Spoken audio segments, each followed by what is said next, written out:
It began like any other night. A small apartment, a man alone, television humming in the background, the glow of the screen painting the walls in faint blue light. Midnight ticked by, then one, then two. He sat restless, half dozing on the couch, when his phone rang. Unknown number. He almost ignored it, but curiosity is a disease, and he pressed answer. At first, there was nothing. No voice, no words, just static. A hollow rush like wind tearing through a tunnel. Then came the breathing. Slow, heavy, deliberate. He whispered hello, once, twice, but there was no reply. Until finally, in the middle of that dead static, came the whisper. A whisper in his own voice. "I can see you." He froze.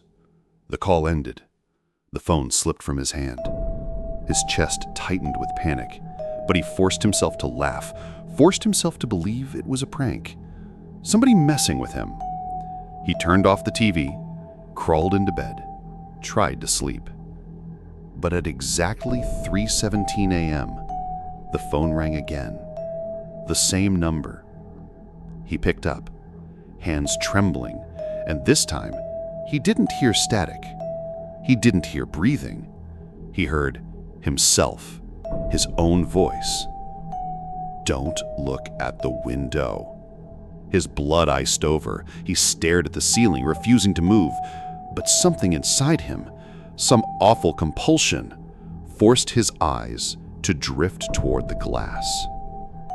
And there it was. Not his reflection, not the night outside, but a tall shadow, darker than the room itself, standing behind him in the glass. The shadow didn't move, but its head tilted slowly, as if smiling. The call cut out. Silence. His phone dropped to the carpet. The glow of the screen died, leaving him in the dark. He didn't sleep again that night. The next evening, he double-checked every lock. He left the TV on, lights burning in every room. But at 3:17, the phone rang again. Same number, same dread. This time, the voice whispered, "Check your door." He turned toward it. The lock was rattling, shaking, as though someone on the other side was turning the knob. He ran to hold it shut, pressing his weight against the wood. His heart pounded so loud he thought it might burst. The rattling stopped. Silence. Then the phone rang again. He didn't pick up.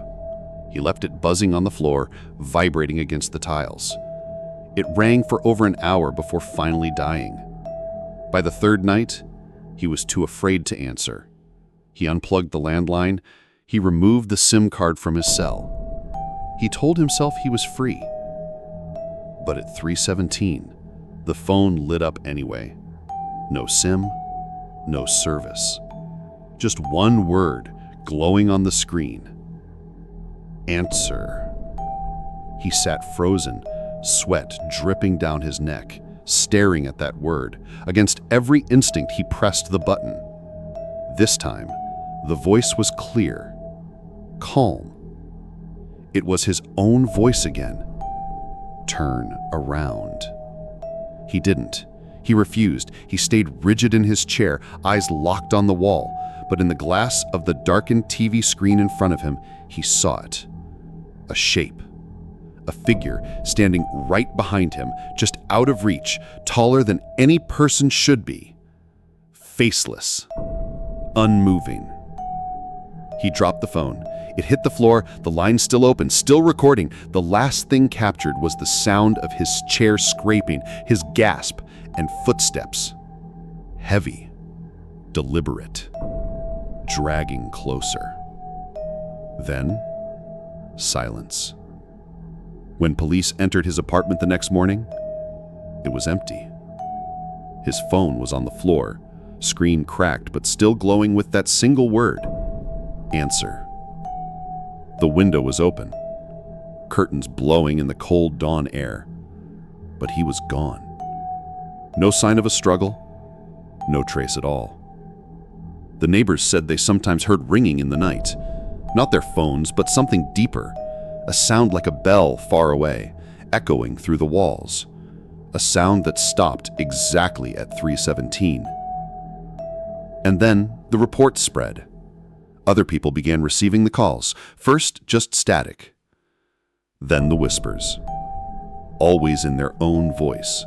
Some heard warnings, "Don't look at the mirror." Others heard commands, "Unlock the door."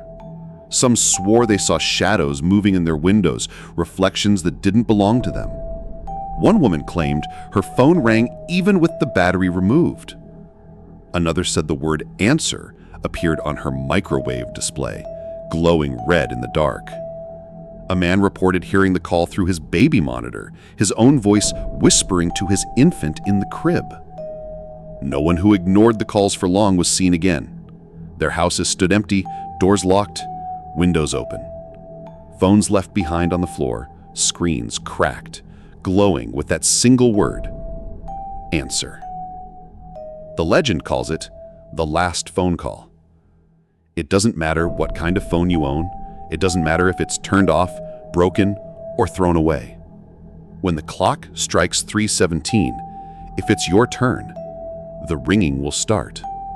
Some say it's a curse born from the first man who vanished, that his voice was stolen, trapped in a loop, passed on from device to device. But others believe it's older, something that existed long before phones, something that once whispered from mirrors and water, and now simply uses technology to reach us. But the rules never change. First, the static. Then, the breathing. Then, your own voice. Always giving you a command. Always daring you to obey or resist. And always at the end, the final whisper. Turn around. No one knows what happens if you do. Those who turned have never been seen again. Those who resisted lasted a few nights at most before disappearing anyway. The only survivors are the ones who answer but refuse to turn, living each night with the shadow standing just behind them, never daring to look. So now, I'll ask you, what will you do? Because tonight, after hearing this story, you might hear it too. The faint ring, the number you don't recognize, the static, the breath, your own voice. Maybe you'll pick it up. Maybe you'll resist. But one thing is certain. At exactly 3:17, the call will come. And when it does, remember this warning. Don't look at the window. Don't check the mirror. Don't turn around. Because if you do, it means you've already answered.